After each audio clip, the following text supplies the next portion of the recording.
नमस्कार मित्रों, मैं हूं डॉक्टर हरिनिवास। चैनल का नाम है संस्कृत साहित्य एवं संस्कृति। महाभारत की श्रेष्ठ कथाओं में आपका स्वागत है। उद्योग पर्व चल रहा है। धृतराष्ट्र ने संधि करने का निर्णय किया। दुर्योधन ने तुरंत ही उस बात का विरोध किया। अब इतनी धृतराष्ट्र में शक्ति नहीं है कि वो अपने पुत्र के विरोध को दबा सके। दुर्योधन संजय से ये कहता है कि आप वहां जाके आए हैं, उनके क्या आयोजन है, उन्होंने और क्या तैयारियां कर रखी हैं, वो सब कुछ मैं जानना चाहता हूं।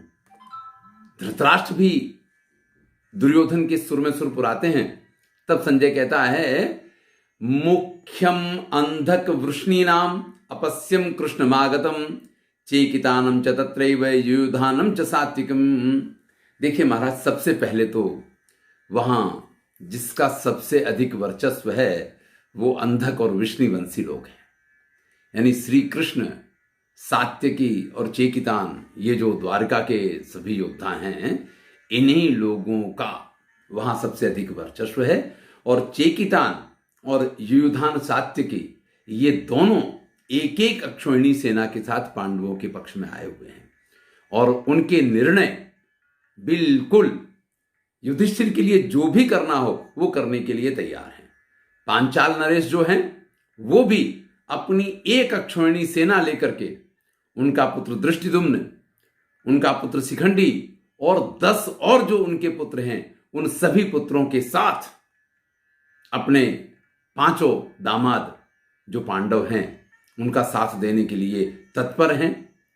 महाराज विराट अपने दोनों पुत्र शंख और उत्तर, इन दोनों के साथ में, और अपने भाई सूर्यदत्त और वीरमर्दन के साथ में अपनी एक अक्षौहिणी सेना लेकर के उनका साथ देने के लिए तैयार हैं।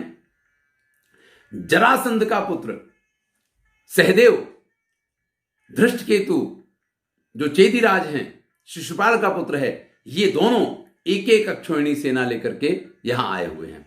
अब ध्यान दीजिएगा, 2 अक्षौहिणी सेना तो हो गई सात्यकी और चेकितान की, एक अक्षौहिणी सेना हो गई द्रुपद नरेश की, एक अक्षौहिणी सेना हो गई विराट की, 4 अक्षौहिणी सेना ये हो गई, और एक अक्षौहिणी सेना मगध देश की है जो वहां से सहदेव आया है, और एक अक्षौहिणी सेना शिशुपाल के यहां से आई है। अब कैकई नरेश, ये जो विराट के साले हैं, जो सुदेशना के भाई हैं, इनके 2 पक्ष हो गए हैं।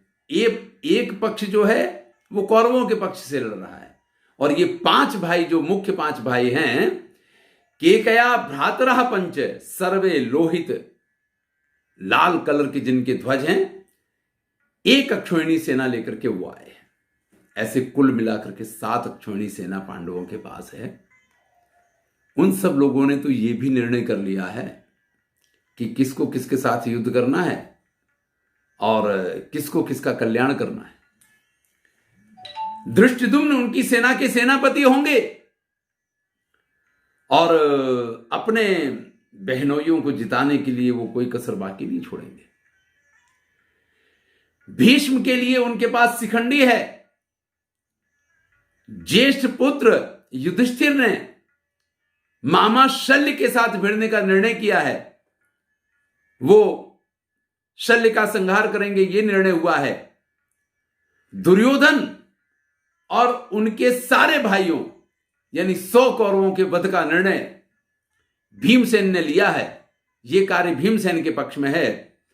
अर्जुन के भाग में कर्ण, वैकर्तन, अश्वत्थामा, विकर्ण अने सिंधु नरेश जयद्रथ का समावेश होता है। और भी जो ऐसे योद्धा होंगे जिनके साथ अन्य कोई युद्ध करने में कमजोर पड़ रहा हो, तो उन सब के साथ अर्जुन युद्ध करने वाले हैं। जब कैकई नरेश जो 5 भाई हैं वो अपनी अक्षौहिणी सेना लेकर के, जो आपके पक्ष में उनके कैकई देश के ही शत्रु आकर के मिले हुए हैं, उन सब का संहार करने के लिए बड़े ही बेताब हो रहे हैं। दुर्योधन के पुत्र, दुशासन के पुत्र इन सब के संहार का निर्णय सुभद्रा पुत्र अभिमन्यु ने लिया हुआ है। द्रौपदी के सारे पुत्र धृष्टद्युम्न के साथ मिलकर के उनके अंगरक्षक बनेंगे और वो धृष्टद्युम्न द्रोणाचार्य के ऊपर आक्रमण करेंगे। और इस प्रकार से आपकी पूरी सेना में किसके साथ किसको युद्ध करना है, कौन किसका वास्तविक शत्रु है, वो सारी तैयारियां हो गई हैं। चेकितान सोमदत्त को और जो सात्यकी हैं वो भूरिश्रवा को पराजित करेंगे, ये भी निर्णय हो गया है।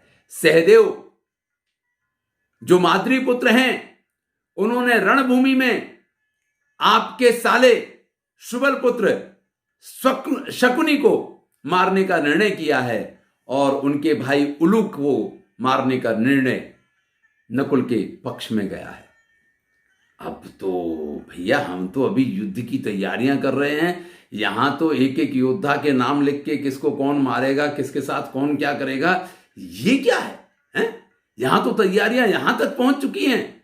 अब देखिए यही चीज एक ऐसी होती है जो शत्रु की आगे आगे चलने का और आपके पीछे रह जाने का आपको परिचय दिलवाती है।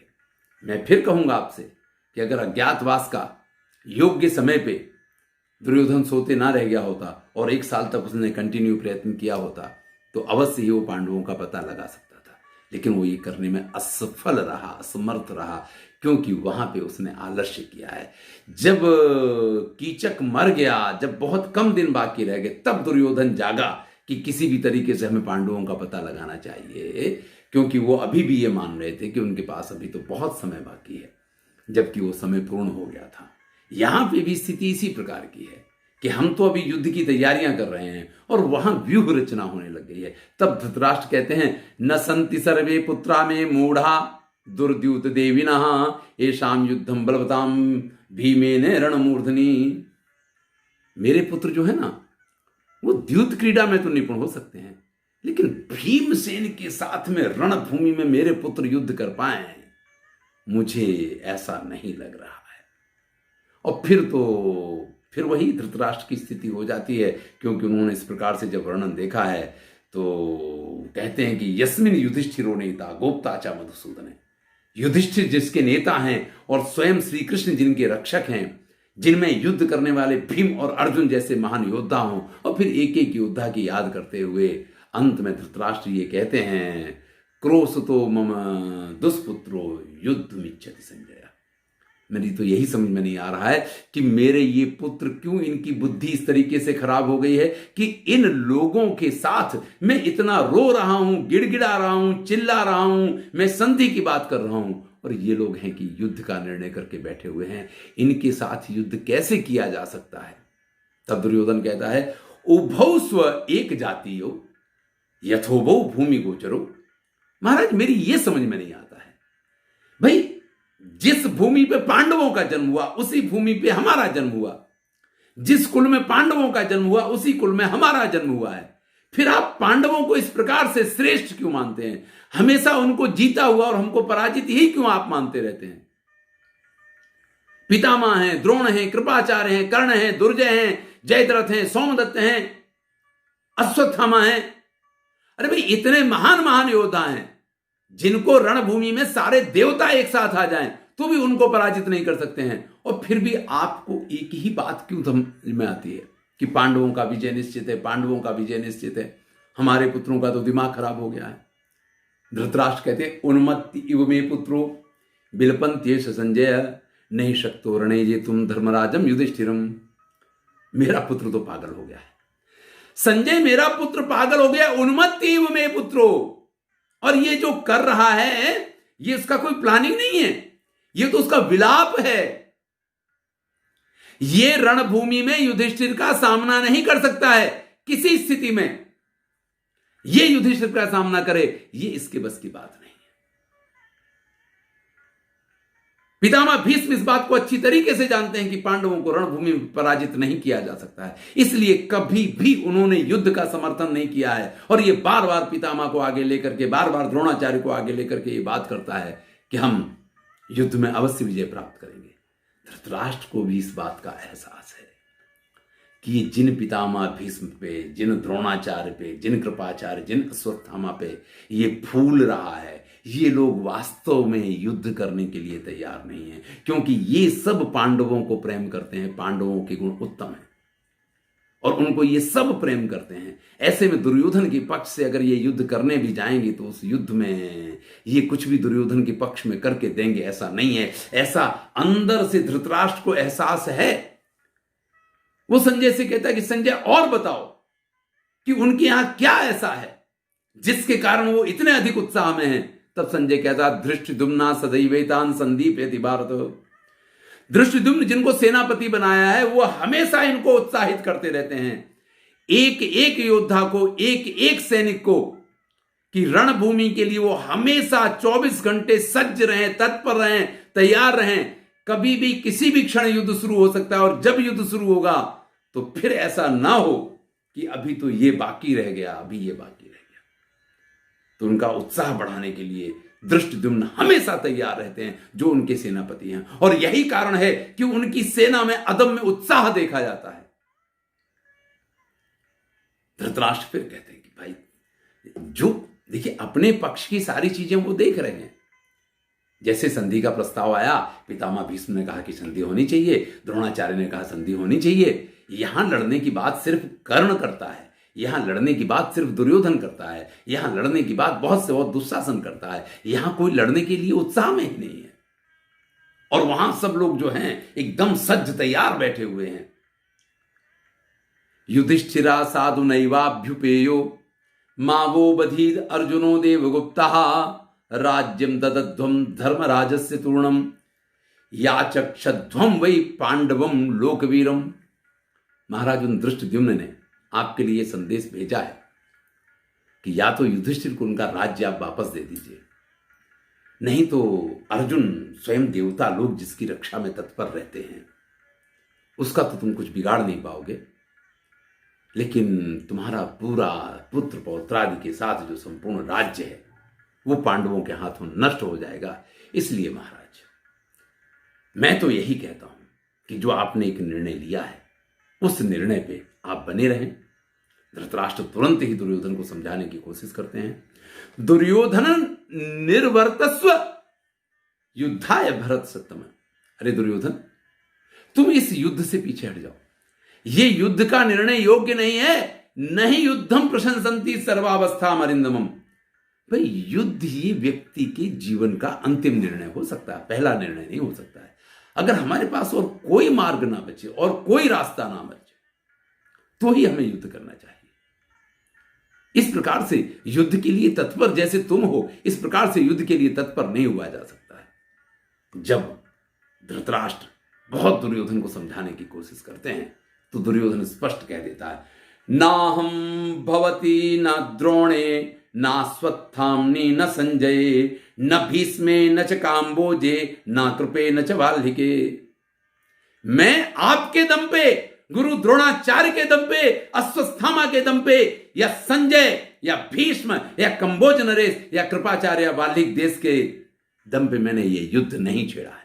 मैंने पांडवों को रणभूमि में आने का आवाहन भूरिश्रवा, पुरमित्र और वाल्मीकि देश नरेश या पितामह भीष्म के दम पे नहीं दिया है। अहम चा तात कर्णश्चे रणयज्ञम वितत्थवे। इस रणभूमि में हम और कर्ण ही युद्ध के लिए पर्याप्त है। मैंने कर्ण के दम पे और अपनी शक्ति पे युधिष्ठिर को रणभूमि में आमंत्रण दिया है। युधिष्ठिरम पशुम कृत्वा दीक्षितो भरतर्षभ। और ये जो यज्ञ हम करने वाले हैं इसमें हमने युधिष्ठिर को पशु बनाया है और उसकी बलि हम देने वाले हैं। जल्दी ही महाराज आपको ये सुनने को मिलेगा कि आपके पुत्र ने सभी पांडवों को, जिनके पक्ष में स्वयं वासुदेव कृष्ण थे, उनको भी पराजित किया है। और एक बात आप अच्छी तरीके सुन लीजिए, अहम ही पांडवान हत्वा प्रशास्ता पृथ्वी इमाम माम बाहत्वा पांडुपुत्रा भोक्तारः पृथ्वी इमाम। या तो मैं पांडुपुत्रों को मार दूंगा और इस पृथ्वी का एकमात्र शासक बनूंगा, या फिर वो पांडुपुत्र मुझे मार देंगे और और तब वो इस पृथ्वी का शासन कर पाएंगे। ये कभी नहीं हो सकता है कि इस पृथ्वी पे पांडव और हम एक साथ दो राजा बने रहे। त्यक्तम में जीवितम राज्यम धनम सर्वम च पार्थिव। मैंने मेरा जीवन, मेरा राज्य, मेरा सब कुछ परित्याग कर दिया। न जातु पांडवै सार्धम बसे हम अहम अच्युत। लेकिन ये कभी नहीं हो सकता। मैं सब कुछ छोड़ने के लिए तैयार हूं, मैं मेरे प्राणों की आहुति देने के लिए तैयार हूं, लेकिन पांडवों के साथ मिलकर के इस पृथ्वी का शासन करने के लिए मैं बिल्कुल भी तैयार नहीं। अब जब इस पराकाष्ठा पे दुर्योधन पहुंचता है तो धृतराष्ट्र से भी नहीं रहा जाता है, और वो भी कहते सर्वान वस्तान शोचामी त्यक्तो दुर्योधनो मया। भाई आज मैं इस भरी सभा में आप सबके सामने ये कह रहा हूं कि मैंने दुर्योधन का परित्याग कर दिया है। यही होता है भैया, हर पिता के साथ यही होता है।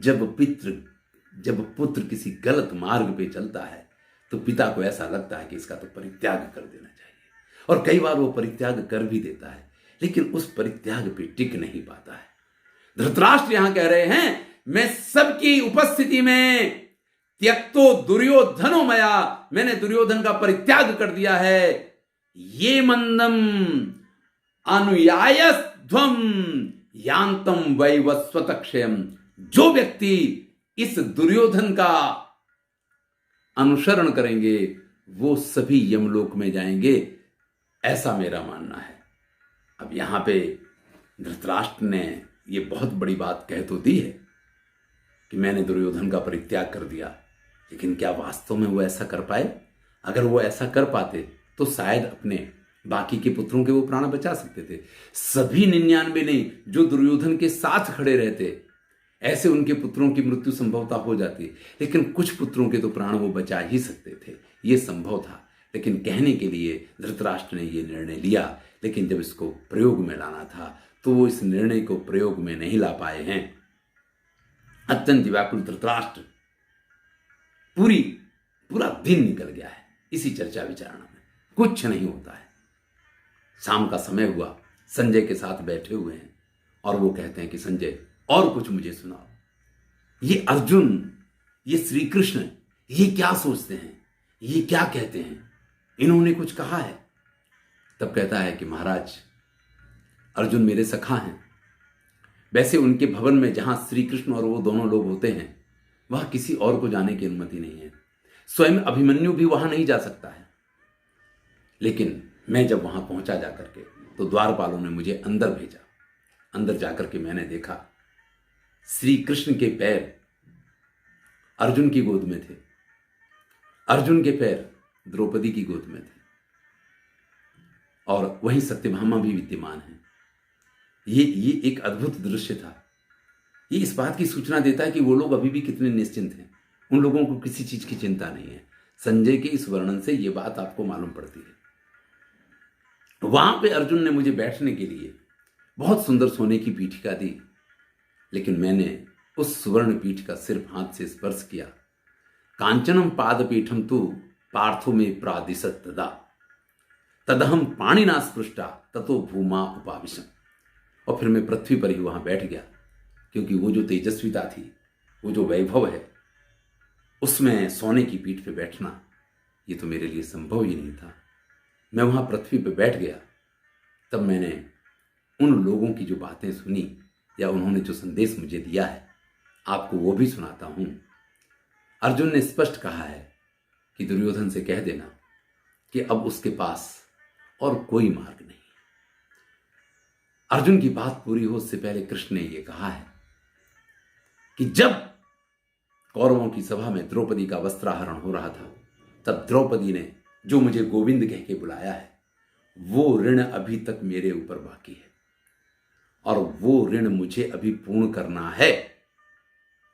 महाराज, इन सब बातों का एक ही सुर है कि श्री कृष्ण और अर्जुन, इन दोनों ने हमारे संहार का पक्का निर्णय कर लिया है। अब कोई भी ऐसी ताकत नहीं है जो आपके पुत्र की रक्षा कर पाए। आपको जैसा ठीक लगे लेकिन आपने पूछा तो मैंने बताया है, स्थिति इस प्रकार की है। अब धृतराष्ट्र मन में विचार करते हैं कि वास्तविकता क्या है। एक के बाद एक योद्धा, कौरव पक्ष में कौन है, पांडव पक्ष में कौन है, उनकी तुलना करते हैं, मन से उनके बारे में सोचते हैं कि इसका इसके साथ युद्ध होगा तो ऐसा होगा, ये ऐसा होगा तो ये वैसा होगा, वो वैसा होगा तो वैसा होगा। लेकिन इन सारे निर्णयों के बाद भी धृतराष्ट्र ये नहीं समझ पाते हैं कि युद्ध किसी भी तरीके से योग्य है। लेकिन धृतराष्ट्र के हाथ में कुछ नहीं है। हर वो पिता जिसका पुत्र दुर्योधन की तरह नालायक निकल जाए, उसकी धृतराष्ट्र जैसी ही दुर्दशा होती है। ये इसकी कथा चल रही है। कितना भी वो उद्योग कर ले, वो कितना भी परिश्रम कर ले, वो कितना भी प्रयत्न कर ले, लेकिन वो कभी भी अपने प्रयत्नों के आधार पे अपने पुत्र को सफल नहीं बना सकता है, अपने पुत्र का मार्ग प्रशस्त नहीं कर सकता है। क्योंकि अगर उसका पुत्र ही सही रास्ते पे नहीं चल पा रहा है तो वो उसके लिए कुछ नहीं कर पाएगा। जीवन में इतना याद रखिएगा। धन्यवाद। आगे की कथा अगले वीडियो में सुनेंगे। मैं हूं डॉक्टर